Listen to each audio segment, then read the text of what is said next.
Halo semuanya, nama saya Ahmad Gabriel, saya guru bimbingan dan konseling di SMA Negeri 15 Jakarta. Dan di video kali ini saya akan mensosialisasikan mengenai sekolah ramah anak dan juga pola asuh terhadap ketahanan keluarga anti narkoba. Tonton terus video sampai akhir, jangan lupa klik like, komen, dan subscribe jika belum. Baik, halo semuanya, salam sejahtera untuk kita semua. Yang saya hormati Bapak Ibu guru dan juga karyawan SMA 15 Jakarta, kemudian siswa-siswi SMA 15 dan juga tak lupa yang saya hormati para orang tua ataupun wali murid siswa-siswi SMA 15 Jakarta. Di video kali ini saya ingin membahas mengenai sekolah ramah anak dan pola asuh yang berkaitan dengan ketahanan anti narkoba. Ya, sekolah ramah anak ini sendiri adalah program dari pemerintah gitu yang diharapkan semua sekolah yang ada di Indonesia termasuk sebagai kriteria sekolah ramah anak. Dan juga ada kaitannya dengan video sebelumnya yaitu tentang sekolah bersinar atau sekolah bersinar narkoba yang ada hubungannya dengan pola asuh yang menjadikan siswa-siswi kita tahan atau anti terhadap narkoba. Nah, siapa sih yang dimaksud sebagai seorang anak? Ya, Undang-Undang Nomor 35 Tahun 2014 ya tentang perubahan atas Undang-Undang Nomor 23 Tahun 2002 tentang perlindungan anak. Anak adalah seorang yang belum berumur 18 tahun, termasuk anak yang masih dalam kandungan. Ya, jadi yang disebut sebagai seorang anak itu yang belum berumur 18 tahun. Ya memang pengertiannya beda-beda ya. Ada yang bilang anak itu selama masih belum remaja. Remaja itu artinya kan sudah 19 tahun, ada yang bilang 19, ada yang bilang 18. Jadi 17 tahun ini ada yang bilang dikatakan masih sebagai seorang anak. Gitu ya. Atau ada yang bilang anak itu adalah seseorang yang belum punya kartu identitas atau KTP gitu misalnya. Nah, komposisi penduduk Indonesia ini data tahun 2018 ya 70%, 71% anak usia sekolah atau 79,6 juta orang ya dari 262 juta itu populasinya adalah anak, seorang anak. Nah, bisa dilihat bahwa di Indonesia ini potensi jika seorang anak bisa tumbuh kembang sesuai dengan tahapan tumbuh kembangnya, bisa menjadikan Indonesia sebagai negara yang berpotensi memiliki calon-calon penerus bangsa yang baik. Nah, karena populasinya tadi ya 71% dari 79,6 juta ini anak usia sekolah. Nah, makanya di sini kita akan membahas mengenai sekolah ramah anak yang diharapkan dengan sekolah ramah anak ini bisa menjadikan anak-anak usia sekolah ini nyaman untuk mengenyam pendidikan sebagai hak mereka. Nah, hak-hak anak yang dilindungi oleh peraturan, ya, Konvensi Hak Anak, keputusan Presiden Nomor 36 dan Undang-Undang Perlindungan Anak. Negara, pemerintah daerah, masyarakat, keluarga, dan orang tua atau wali. Ya, jadi bukan hanya negara nih, tapi semua elemen ini berkewajiban dan bertanggung jawab terhadap penyelenggaraan perlindungan anak. Ya, jadi semua elemen bertanggung jawab, berkewajiban, ya bertanggung jawab dan berkewajiban. Ya, terkadang gini, ada kekerasan pada anak tidak di sekolah tapi di rumah, atau di rumah dia merasa aman dan sebagainya, tapi di sekolah dia mendapatkan ancaman sehingga tumbuh kembangnya terhambat. Nah, prinsip-prinsip konvensi hak anak atau KHA itu non diskriminasi yang pertama ya. Semua anak di mata hukum mendapatkan hak dan kewajiban yang sama. Kepentingan terbaik bagi anak, kita fokuskan prioritasnya kepada anak, hidup, tumbuh, dan berkembang, kemudian partisipasi atas suara anak, artinya kita mengajak mereka memiliki peran-peran tertentu. Kita memberikan kesempatan mereka menjalankan perannya sebagai seorang anak. Nah, ini ada undang-undangnya ya tentang perlindungan anak.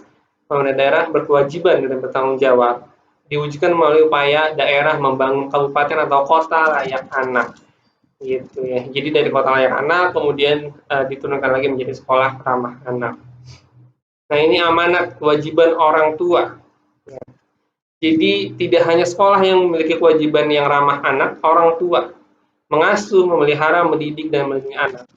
menumbuh kembangkan anak sesuai dengan kemampuan, bakat, dan minatnya, mencegah terjadinya perkawinan pada usia anak, memberikan pendidikan karakter dan penanaman budi luhur atau budi pekerti pada anak. Jadi jangan ya buat bapak ibu orang tua wali murid gitu ya, jangan merasa ketika anaknya sudah disekolahkan misalnya di SMA 15 jangan bablas udah urusan pendidikan urusan sekolah, jangan seperti itu ya, karena dalam undang-undang orang tua punya kewajiban ya, ini undang-undang, apalagi misal dalam agama juga seorang tua punya kewajiban yang sangat besar terhadap anaknya ya, khususnya dalam hal pendidikan, memberikan rasa aman ya, memelihara mereka, melindungi mereka, dan juga menumbuh kembangkan anak sesuai dengan kemampuan, bakat, dan minat. Ini juga berkaitan ya, semua hal ini karena ketika terkadang ya orang tua merasa udah ngasih fasilitas, udah ngasih materi dan sebagainya, tetapi terkadang ketika kemampuan, bakat, dan minatnya ini dilarang atau misalnya tidak diarahkan, maka anak juga merasa tidak nyaman di rumah, tidak nyaman menjalankan kehidupannya dalam hal karir gitu misalnya. Apalagi sudah di SMA ya, SMA itu pilihannya kalau nggak kuliah, kerja, kayak gitu. Nah, minat dan bakatnya ini harus dicari tahu, harus dikembangkan, harus dipilih jalan yang sesuai dengan minat dan bakatnya. Kemudian juga nih mencegah terjadinya perkawinan pada usia anak, ini juga menjadi fokus pemerintah, banyak sekali pelatihan-pelatihan atau webinar mengenai pencegahan perkawinan pada usia anak karena secara fisik, secara mental ini sangat beresiko terhadap anak. Gitu.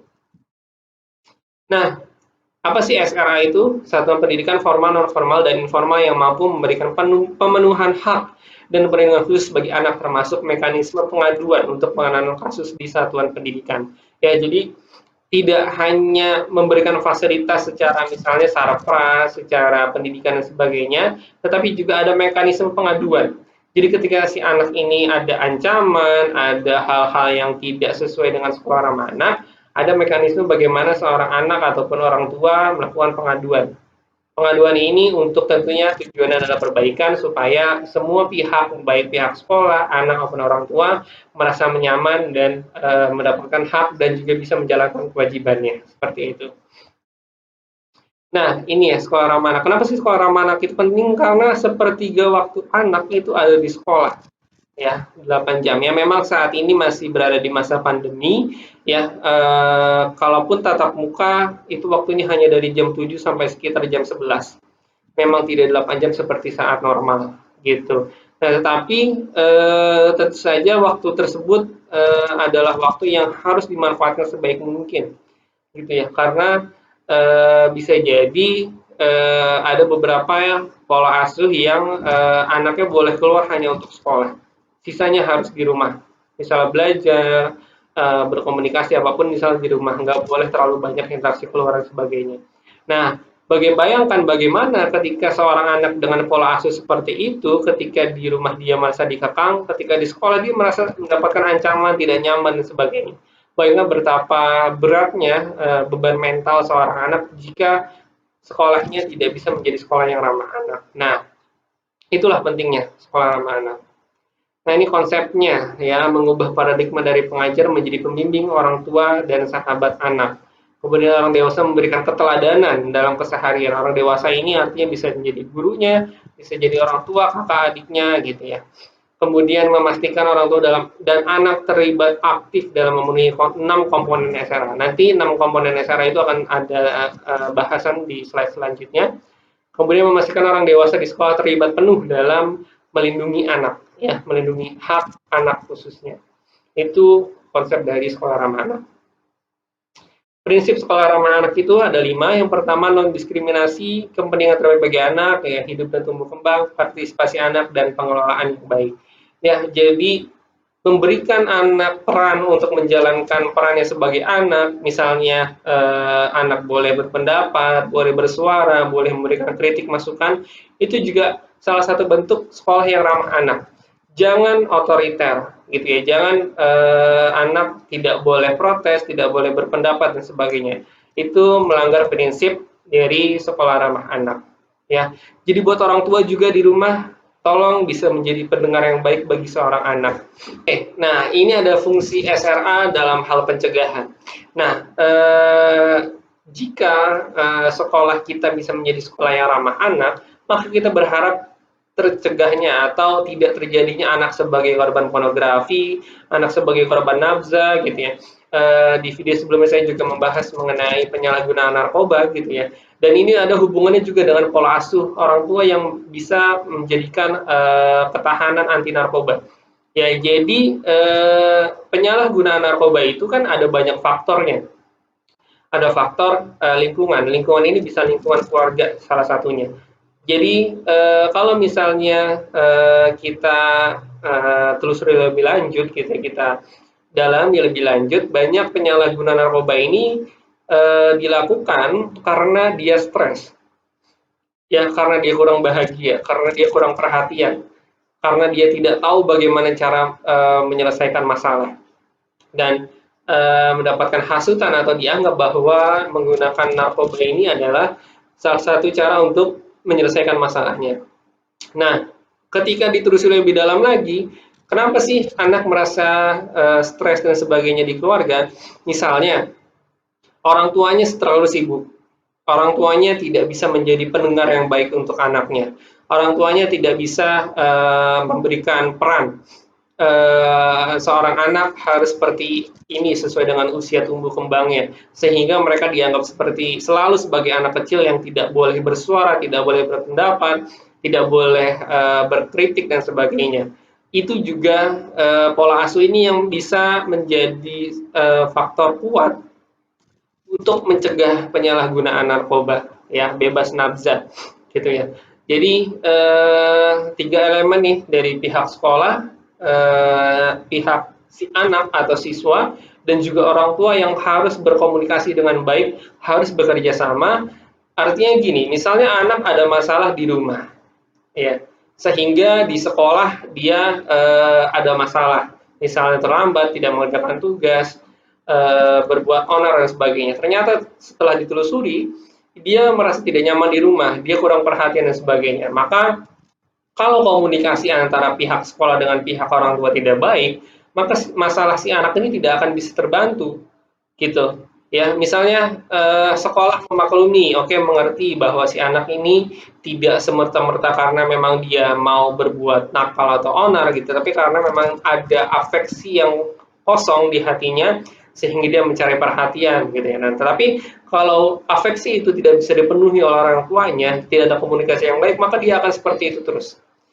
Si anak akan terus-terusan melanggar tata tertib sekolah dan berakibat misalnya nilai rapotnya bermasalah, kehadiran atau absensinya bermasalah sehingga proses pendidikannya tidak berjalan dengan lancar. Itulah pentingnya juga pola asuh dari orang tua dan juga komunikasi antara tiga elemen itu. Orang tua, pihak sekolah, dan juga siswa. Ya, seperti itu.